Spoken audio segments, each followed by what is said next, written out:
Praise the Lord. കർത്താവായ യേശുക്രിസ്തുവിൻ്റെ നാമത്തിൽ എല്ലാ പ്രിയപ്പെട്ടവർക്കും ക്രിസ്തുയേശുവിൽ വന്ദനം അറിയിക്കുന്നു. ഈ യൂട്യൂബ് ചാനലിലൂടെ എന്നെ ശ്രവിക്കുന്ന എല്ലാ പ്രിയപ്പെട്ടവരെയും കർത്താവ് ധാരാളമായി അനുഗ്രഹിക്കട്ടെ. ആമേൻ. ദൈവം എല്ലാവരെയും അനുഗ്രഹിക്കട്ടെ. നമുക്കൊരു ദൈവിക തിരുവചനം നമുക്ക് വായിക്കാം. ഹോശേയ പ്രവാചകന്റെ പുസ്തകം 6-ാം അധ്യായം 11-ാമത്തെ വാക്യം. യഹൂദായെ, എൻ്റെ ജനത്തിൻ്റെ സ്ഥിതി മാറ്റുമ്പോൾ നിനക്കും ഒരു കൊയ്ത്ത് വെച്ചിരിക്കുന്നു. യഹൂദ എന്ന വാക്കിൻ്റെ അർത്ഥം സ്തുതിക്കുന്നവൻ എന്നാണ്. ആരാധിക്കുന്ന സ്തുതിക്കുന്ന ദൈവമക്കളോട് സ്തോത്രം. ഇന്ന് പകലിൽ ദൈവത്തിൻ്റെ ആത്മാവിനാൽ നിങ്ങളോട് കൈമാറുന്നു. നിങ്ങളുടെ സ്ഥിതികളെ മാറാൻ പോകുന്നു. ഹോശേയ പ്രവാചകന്റെ പുസ്തകം 6-ാം അധ്യായം 11-ാമത്തെ വേദഭാഗം. ഞാൻ എൻ്റെ ജനത്തിൻ്റെ സ്ഥിതി മാറ്റുമ്പോൾ നിനക്കും ഒരു കൊയ്ത്ത് വെച്ചിരിക്കുന്നു. അതെ, ജനത്തിൻ്റെ സ്ഥിതി മാറുമ്പോൾ നിനക്കൊരു കൊയ്ത്തുണ്ട്. ഇപ്പോൾ ജനത്തിൻ്റെ സ്ഥിതി എന്താ? അവർ ദൈവത്തോടടുക്കാൻ കഴിയാതെ ദൈവത്തിൽ നിന്ന് മാറിയിരിക്കുന്നു. ദൈവത്തിൽ നിന്ന് മാറിയിരിക്കുന്നത് കൊണ്ട് എന്ത് സംഭവിച്ചിരിക്കുന്നു? അവർ മുറിവേറ്റിരിക്കുന്നു. അവരെ കടിച്ചു കീറിയിരിക്കുന്ന ഒരു അനുഭവത്തിലേക്ക് അവർ മാറിയിരിക്കുന്നു. അവർക്ക് സമാധാനം അനുഭവിക്കാൻ കഴിയുന്നില്ല, സന്തോഷം അനുഭവിക്കാൻ കഴിയുന്നില്ല. കാരണം ദൈവത്തിൽ നിന്ന് അവർ അകന്നിരിക്കുന്നു. അപ്പോൾ ദൈവത്തോട് അകന്നിരിക്കുന്ന ദൈവജനം അവർ പിന്നീട് പറയുകയാണ്. 6-ാം അധ്യായത്തിൻ്റെ 1-ാമത്തെ വാക്യത്തിൽ കാണുന്നു, വരുവിൻ, നാം യഹോവയുടെ അടുക്കലേക്ക് അടുത്തു ചെല്ലാം. പറയാ, വരുവിൻ, നാം ദൈവത്തിന്റെ അടുക്കലേക്ക് അടുത്തു ചെല്ലാം. അവൻ നമ്മെ കടിച്ചു കീറിയിരിക്കുന്നു, അവൻ തന്നെ സൗഖ്യമാക്കും. അതവരുടെ വിശ്വാസമാണ്. ഇപ്പോൾ മുറിവേറ്റിരിക്കുന്ന അവസ്ഥകൾ, വേദനയുടെ നടുവിലായിരിക്കുന്ന അവസ്ഥകൾ, എങ്ങനെയൊക്കെ പോയിട്ടും സ്ഥിതി മാറുന്നില്ല, അവസ്ഥകൾക്ക് ചേഞ്ച് വരുന്നില്ല. ഇങ്ങനെ മുറിവേറ്റിരിക്കുന്നൊരവസ്ഥകൾ. പക്ഷെ വചനം പറയുകയാണ്, ദൈവത്തെങ്കിലേക്ക് ആരടുത്ത് വരുന്നോ അവൻ്റെ സ്ഥിതി മാറ്റുന്ന ഒരു ദൈവം ഉണ്ട്. ദൈവത്തിൻ്റെ തിരുവെഴുത്ത് നമ്മൾ പഠിക്കുമ്പോൾ, ദിനവൃത്താന്ത പുസ്തകം പഠിക്കുന്ന ഏതൊരു വ്യക്തികൾക്കും നമുക്ക് വ്യക്തമായി കാണാൻ കഴിയും. ഒരു മനുഷ്യനുണ്ട്, അദ്ദേഹത്തിൻ്റെ പേരാണ് യബേസ്.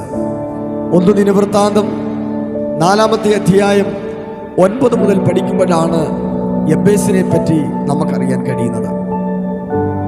യബേസിനെ പറ്റി തിരുവെഴുത്ത് പഠിപ്പിക്കുന്നു, തൻ്റെ സഹോദരന്മാരെക്കാൾ മാന്യനായിരുന്നു. അടുത്തത് പറയുന്നു, അവൻ്റെ അമ്മ അവനെ വ്യസനത്തോടെ പ്രസവിച്ചു എന്ന് പറഞ്ഞ് അവനൊരു പേരിട്ടു, യബേസ്. യബേസ് എന്ന വാക്കിന്റെ അർത്ഥം തന്നെ വ്യസനപുത്രൻ എന്നാണ്. യബേസ് ഇസ്രായേലിന്റെ ദൈവത്തോട് അവൻ പ്രാർത്ഥിക്കുന്നു. എന്താ പ്രാർത്ഥിക്കുന്നത്? യബേസ് പ്രാർത്ഥിക്കുക, നീ എന്നെ നിശ്ചയമായി അനുഗ്രഹിച്ച് എൻ്റെ അതിർ എനിക്കൊന്ന് വിശാലമാക്കണം. അടുത്ത, നിന്റെ കൈ എന്നോട് കൂടെയിരുന്ന് അനർത്ഥം എനിക്ക് വ്യസനത്തിന് കാരണമായി തീരാതെ വണ്ണം എന്നെ കാക്കണം. അവിടെ പറയുന്നു, അനർത്ഥം എനിക്ക് വ്യസനത്തിന് കാരണമായി തീരാതെ വണ്ണം കാക്കുകയും ചെയ്താൽ കൊള്ളാമായിരുന്നു. ദൈവത്തിന്റെ വചനം പറയുകയാണ്, അവൻ അപേക്ഷിച്ചു, അവൻ അപേക്ഷിച്ചതിനെ ദൈവം അവന് നൽകി. ഇസ്രായേലിന്റെ ദൈവത്തോട് യബേസ് പ്രാർത്ഥിച്ചു.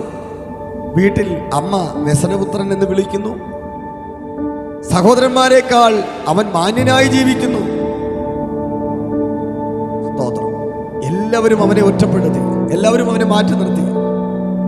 പക്ഷെ അവൻ ദൈവത്തോട് നിലവിളിച്ചു പ്രാർത്ഥിച്ചു, ദൈവമേ, ഇവരെല്ലാം ഞാനൊരു വ്യസനപുത്രൻ എന്ന് പറയാൻ കാരണം, ജനിച്ചു വീണ സമയം മുതൽ അവൻ തൊടുന്നതെല്ലാം പരാജയമാണ്.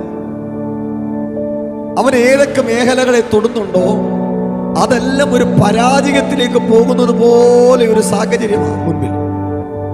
അവൻ തൊട്ടാൽ വിഷമം വരുന്ന, ദുഃഖിക്കുന്ന ചില അനുഭവങ്ങളിലേക്കാണ് കടന്നു പോകുന്നത്.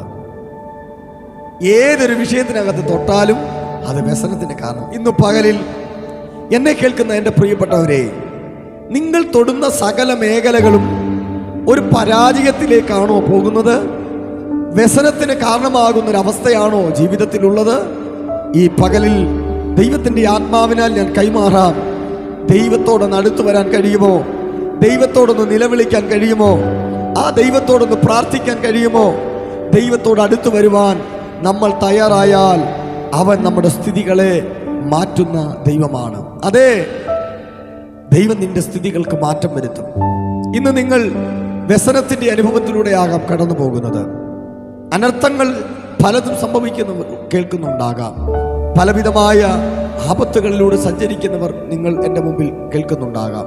പലവിധമായ ആപത്തുകളിലൂടെ കടന്നു പോകുന്നവർ എന്നെ കേൾക്കുന്നുണ്ടാകാം. എൻ്റെ ജീവിതം ഒരു തീരാശാപമാണെന്ന് പറയുന്ന പലരും ഉണ്ടാകാം. അതെ എൻ്റെ പ്രിയപ്പെട്ടവരെ, ദൈവത്തെങ്കിലേക്ക് ഒന്ന് അടുത്തു വരാൻ കഴിയുമോ? നിങ്ങളുടെ സ്ഥിതികളെ ദൈവം മാറ്റും. ഹോശേയ പ്രവാചകന്റെ പുസ്തകം പറയുന്നു, വരുവിൻ നാം യഹോവയുടെ അടുക്കലേക്ക്, ദൈവത്തെങ്കിലേക്ക് നമുക്ക് അടുത്ത് ചെല്ലാം. അവൻ നമ്മെ സൗഖ്യമാക്കും, അവൻ നമ്മുടെ മുറിവുകളെ കെട്ടും. സ്തോത്രം. അവർ ദൈവത്തെങ്കിലേക്ക് അടുത്തു വരാൻ തുടങ്ങിയപ്പോൾ ദൈവം അവരോട് പറയാൻ തുടങ്ങി, ദൈവത്തെങ്കിലേക്ക് അടുത്തു വരുന്നവരുടെ സ്ഥിതികളെ ദൈവം മാറ്റും. അതാ യഹൂദായെ, ജനത്തിന്റെ സ്ഥിതിയെ മാറുമ്പോൾ, ഞാൻ എൻ്റെ ജനത്തിന്റെ സ്ഥിതിയെ മാറ്റുമ്പോൾ നിനക്ക് ഒരു കൊയ്ത്ത് വെച്ചിരിക്കും. അതെ, കൊയ്ത്തിന്റെ കാലമാണ്, കൊയ്ത്തിന്റെ കാലമാണ്. നിങ്ങൾ അധ്വാനിച്ചത്, കരഞ്ഞത്, നിലവിളിച്ചത് നിങ്ങൾ കൊയ്യാൻ പോകുന്നു. എത്ര പേർക്ക് ആമേൻ പറയാൻ കഴിയും? എന്നോട് ചേർന്ന് ആമേൻ പറയാൻ കഴിയുമോ? ഇന്നലകളിൽ കണ്ണുനീരോടെ വിതച്ചത്, വിത്ത് കൊണ്ടുപോകുന്നത് കരഞ്ഞുകൊണ്ടാണ് കൊണ്ടുപോകുന്നത്. പക്ഷേ ആമേൻ കൊയ്തു എടുത്തുകൊണ്ട് പോകുന്നത് ഒരു ആർപ്പ് വിളിയോടെയാണ്.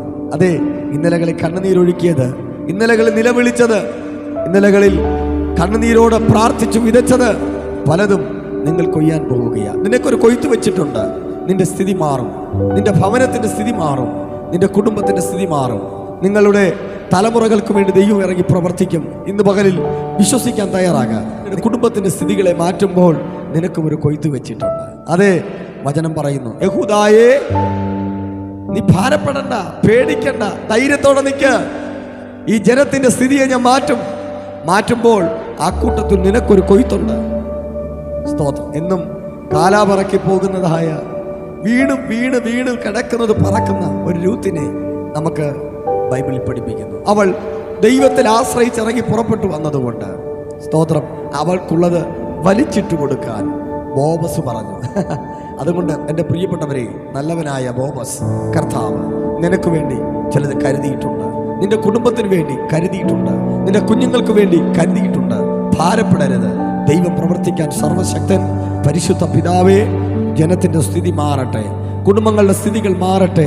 അവരുടെ എല്ലാ ഞെരുക്കങ്ങൾ, അവരിന്ന് അനുഭവിക്കുന്ന എല്ലാ ഭാരങ്ങൾ, പ്രയാസങ്ങൾ, ഏതൊക്കെ മേഖലകളിൽ അവരിന്ന് പകലിൽ സ്ട്രഗിൾ ചെയ്യുന്നുണ്ടോ, അതിനകത്തൊക്കെ ഒരു വിടുതൽ കൽപ്പിക്കാൻ യേശുവിൻ്റെ നാമത്തിൽ പ്രാർത്ഥിക്കുന്നു. താവേ, ഈ ജനത്തിൻ്റെ സ്ഥിതികൾ മാറട്ടെ. വലിയ ദൈവപ്രവർത്തികൾ ഇവരുടെ മേൽ നടക്കട്ടെ. ഇവരുടെ സ്ഥിതികൾക്ക് വലിയൊരു മാറ്റം ഇപ്പോൾ സംഭവിക്കട്ടെ. കരഞ്ഞ് പ്രാർത്ഥിക്കുന്ന, നിലവിളിയോടെ പ്രാർത്ഥിക്കുന്ന, നാളുകൾ കൊണ്ട് സ്വസ്ഥതയില്ലാതെ ഭാരപ്പെടുന്ന പ്രിയപ്പെട്ടവർ എന്നെ കേൾക്കുന്നുണ്ട്. അവരുടെ സ്ഥിതി ഇന്ന് പകൽ മാറട്ടെ. ദൈവം അവർക്ക് വേണ്ടി അത്ഭുതം ചെയ്യണമെന്ന് പ്രാർത്ഥിക്കുന്നു. വിടുതലായി തീരും യേശുവിൻ നാമത്തിൽ തന്നെ. ആമേൻ. ഈ തിരുവെഴുത്തിനാൽ നിങ്ങളെ ദൈവം അനുഗ്രഹിക്കട്ടെ. നിങ്ങളുടെ സ്ഥിതികളെ മാറ്റുന്ന ദൈവം നിങ്ങൾക്കൊരു കൊയ്ത്ത് വെച്ചിട്ടുണ്ട്. ഹല്ലേലൂയ. ദൈവം അനുഗ്രഹിക്കട്ടെ. God bless you.